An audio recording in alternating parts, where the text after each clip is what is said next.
संसद में सेंगोल को लेकर आज नई बहस छिड़ गई। पार्टी सांसद की मांग का समर्थन करते हुए समाजवादी पार्टी के मुखिया अखिलेश यादव ने कहा कि सरकार को सेंगोल की जगह संविधान की प्रति लगाने में दिक्कत क्या है।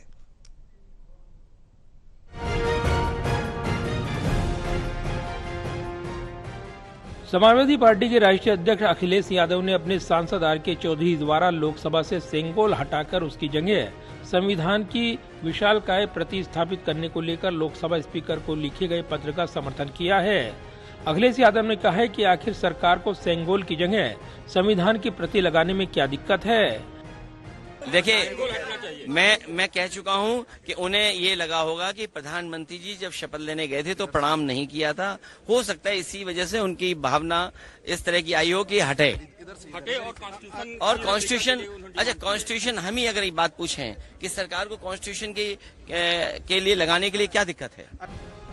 हालांकि संसद भवन परिसर में मीडिया से बात करते हुए समाजवादी पार्टी सांसद आर.के. चौधरी ने एक बार फिर कहा कि उन्हें जब लोकसभा में राजदंड और राजतंत्र का प्रतीक सेंगोल नजर आया तो उन्होंने इसे हटाने के लिए तुरंत पत्र लिख दिया, क्योंकि लोकतंत्र में इसका कोई स्थान नहीं है। हालांकि एक सवाल के जवाब में आर.के. चौधरी ने कहा कि पत्र लिखने से पहले उनकी पार्टी अध्यक्ष अखिलेश यादव से कोई बात नहीं हुई थी। पत्र के चर्चा में आने के बाद आज उनकी अपने राष्ट्रीय अध्यक्ष से बात हुई है। साथ ही उन्होंने कहा कि वो अपनी मांग को लेकर सहयोगी दलों से भी बातचीत करेंगे।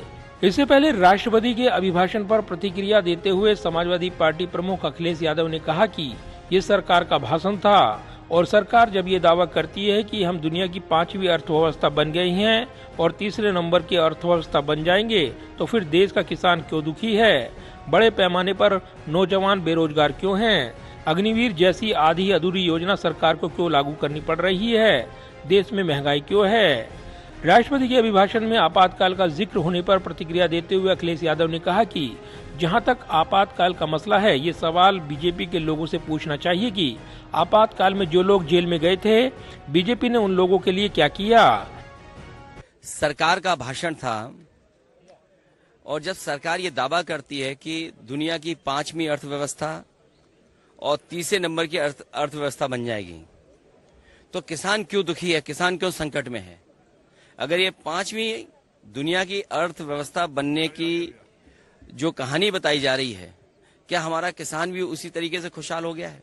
और फिर अगर 5वें नंबर की हमारी अर्थव्यवस्था है तो इतने बड़े पैमाने पे नौजवान बेरोजगार क्यों हैं, नौकरी क्यों नहीं उनके हाथ में, और फिर अग्निवीर जैसी व्यवस्था आधी अधूरी क्यों लागू करनी पड़ रही है, महंगाई क्यों है इतनी।